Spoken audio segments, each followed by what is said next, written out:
Hey there and welcome back. My name is Jessica Dorneden and I am recording an up-to-date ConvertKit review 2019 edition. I'd posted a review in the past and so much has changed since then that I just really had to go and re-record this. Apologies in advance, I have a school downstairs and I'm forced to record outside today, so there's going to be a little bit of background noise, so I'm hoping that this isn't too bad. Okay, so I have been running a tech VA agency for about 3 years and I've been a ConvertKit Certified Expert for about the same amount of time, and I use ConvertKit every single day with clients, and I get asked the question a lot about whether or not people should or shouldn't sign up for ConvertKit. So I just really wanted to break this down into my simple reasons for when I recommend to use ConvertKit and when I recommend to use something else. So let's first of all go through the reasons why I think ConvertKit rocks, and then I'll go through the reasons why you may want to reconsider whether or not to use ConvertKit. So one of the things that I really like is that ConvertKit has a very simple interface. In comparison to other providers, even in the beginning, I spent way less time looking for which button to press that's going to get me the result that I want to have. And that's one of the things that my clients that are a little bit more tech challenged really appreciate about ConvertKit, is that actually they're able to learn how to operate their own account really quickly, particularly in the beginning. So after I've migrated somebody to ConvertKit, I can very easily explain to them what is set up in their account and how they need to maintain it, so that everything remains tidy and functional. So that's one of the things that I know people really like. So this is a screenshot from the sign-up forms. It's very clear which form does what. I've blurred out some things because this is a client's account, yeah, you can see very clearly which form is for what. What's really important to keep it simple is that you stick to a very clear naming system that allows you to actually keep your account in really good order. I teach that naming system that we use for clients inside my ConvertKit training. I'm just updating that with all of the new features, and then I'll drop the link in the description if you're interested in learning ConvertKit and how to use all of its powerful features for your business. And this is an example screenshot of sequences. So these are automated series of emails that are sent. And you can see that it is actually pretty simple. You have the list of emails on the left, and then you have the actual email that you're sending on the right, and there are very few settings that you can actually change on this screen. So it makes it super simple to learn how everything works. Even the visual automations, which are a fairly recent-ish addition to ConvertKit, are super easy to learn because everything is done very visually and it's done like a flow chart, and that makes it super easy. In the past, you had to use automation rules. They're still available, by the way, so if you have been with ConvertKit in the past and you always like those rules and you prefer to work that way, then you can actually still use them, and I still use them regularly in clients' accounts. It's just that the new visual automations just give you some way more powerful features that you don't get. For example, checking if somebody has a specific tag before moving them to the next part of the automation. That's something that you just can't do with the automation rules, and that's where the visual automations come in super handy. So like I said, I have a lot of clients that hate dealing with anything tech related, and they've even worked out how to create fairly simple visual automations all by themselves. It's also super easy to integrate ConvertKit into WordPress and Squarespace. So for WordPress, you have the option to use the ConvertKit plugin, which can either display a landing page or display a specific form after your content. So again, makes it super easy for you to actually get the WordPress form onto your website. And the WordPress plugin can even tag your subscribers when they hit a certain page on your website. So if they're looking at a sales page for a program that you have, you can actually apply a tag that they're interested in that program, and that is super juicy stuff. If you use something like Divi, which is the screenshot at the bottom, it's the Divi builder, and you want to embed a form like this one on a specific part of your page, then it's super simple. It's just one line of JavaScript that just has to get copied and pasted into Divi, and that's it. Your form is there. So again, even if you don't want to use the ConvertKit plugin, then this is a great way that you can actually embed forms as well. And in Squarespace, again, you can choose to, we made some changes to this form, so we've got the HTML code in there, but you can also copy just the one line of JavaScript into the code module in Squarespace, and then it will immediately display your form. You might find that when you're in preview mode in Squarespace, it just shows you this box and it won't show you the actual form. In that case, all you have to do is save the changes to the page and go look at it in a different browser tab, and then you'll see that the form is there. But again, it's a copy and paste thing, and it takes 2 minutes. So it's super, super, super easy. Also, one thing I like is that in ConvertKit, you only have one list. You might find that if you've come from a provider like MailChimp, currently all of your subscribers for different forms are added to different lists in MailChimp. And if you have a hardcore fan client, which hopefully you have a lot of, you will find that one person could be on 5 different email lists because they've signed up for 5 of your freebies.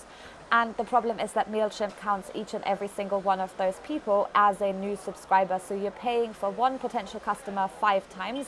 ConvertKit does not do that. ConvertKit simply puts everyone into one long list, and then you use specific tags to describe the interactions that people have had within your business, basically. And again, in the ConvertKit course, I teach you a tagging system that's way better than this one that I have in this example screenshot. So yeah, super powerful. You can really target people according to the interactions that they've had with your emails and the business as a whole and the things that they purchased. So it actually makes ConvertKit very powerful yet simple. It also integrates with most platforms these days. I remember 3 years ago when I first got started working with ConvertKit, it was a little bit of a difficult time because it didn't integrate with a lot of platforms, so some things were just impossible to do. This is just a screenshot of the tiny selection of companies that have an integration with ConvertKit. There's way, way, way, way, way more. So whether you have your courses on Thinkific, on Kajabi, whether you use MemberPress as a membership plugin, whatever it is that you're using, you can mostly connect it to ConvertKit. And if not, they have a powerful integration with Zapier, so you can always use Zapier as the bridge platform if you need to. I have a video on YouTube, which I'll see if I can get it on the screen right now, about how Zapier works, because I know that a lot of people kind of zone out as soon as I mention Zapier, so I did a video on that one. Okay. Things that may not work for your business as far as ConvertKit is concerned. There are no fancy email templates. So all of the templates that are available are mainly text-based templates. And while you can insert an image into an email, it is not so easy to design a custom template because you have to go into the HTML and CSS and you have to customize this yourself or hire somebody to make one for you. So that is not terribly convenient. I think they are working on fixing this, but yeah, so that's something that you've got to be aware of. So if you design stationery and sell beautiful handmade products and you want to include a lot of photography in your emails, then ConvertKit may not be the email service provider for you. I would look at something more like ActiveCampaign. If you also need CRM integration, you know, if you have calls with people that you want to follow up on or you work with a larger team, then again, I would probably point towards something like Entreport because it just has the all-in-one solution.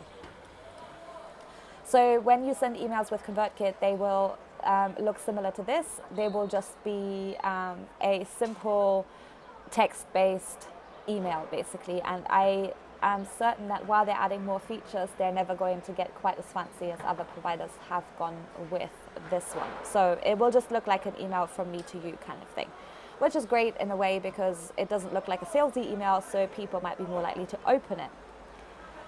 Another thing that might not work for you, this is actually an advantage and a disadvantage. So a lot of my clients are often confused by the analytics in their email service provider. So it can be super frustrating for them when they don't understand what the analytics are telling them. However, I also have other clients who've built very complex funnels. They're taking part in some programs that are helping them to build like an evergreen webinar funnel and all that good stuff. and the analytics are very basic and they're hidden in a few different places. So we've only recently gotten the option to even be able to filter the analytics by specific tags and stuff, but there are still things that you can't do and that you have to look for in random places. So you can see you get basic subscribers and unsubscriber information and all that good stuff. You get the exact number of people that have signed up to which form. And then you have the data to do with each and every single email that was sent in a sequence, but there's no one place to access all of this information, never mind actually run an export on a lot of these details. So if you are building more complex funnels, then again, I would recommend that you're going with somebody else if you need the complex analytics. If you never actually look at them and you just think it would be a nice to have feature, but you feel quite tech challenged, I'd probably still point you in the direction of ConvertKit over something else. Sometimes we think we have to have all these numbers, but we can never be bothered to look at them. This is only something I would consider if you really, really, really want to double down on your email strategy and you are in depth looking at these numbers and deciding what they mean for your business. And then the last thing that I want to say is that you might be taking part in a program. I know Scale with Success is one that's super popular with Caitlin Batcher. ConvertKit is not the ideal solution to use if you want to 100% implement the sales strategy in that specific program, and there may be other ones. Mainly because there are some things ConvertKit can't 100% do in the way that it's taught in those programs. So for example, I know Scale with Success calls for emails being sent at a specific time in a subscriber's time zone. However, ConvertKit works based off of your time zone and sends emails in according to when the last email in a sequence was sent. You do have a default sending time, but that default sending time in a sequence relates to your account and the time zone that you're in, not the time zone that your subscriber is in. So that could kind of throw your sales system out if you're taking part in a program like that. Also, sending emails in sequences on a specific date is not possible, so they are all interrelated to each other. One email is sent 3 days after the last one, the next email is sent 2 days after that one. There isn't a thing of saying, and send this email only on the 27th of January. That doesn't work. There's hacks around it, but like I said, it's a hack and it can make your account very, very messy if you keep having to hack your sequences. Also, sending different sequence emails on different days of the week is not going to work. So you can set specific days of the week that sequences are sent at. For example, send this sequence only on Mondays and Thursdays, and then it will do that, but you can't choose whether the first email is sent on a Monday or a Thursday, and you can't suddenly decide to send the last 2 emails only on a Wednesday. That, again, is not possible, so you are going to have to hack your way around that by moving people from one sequence to another.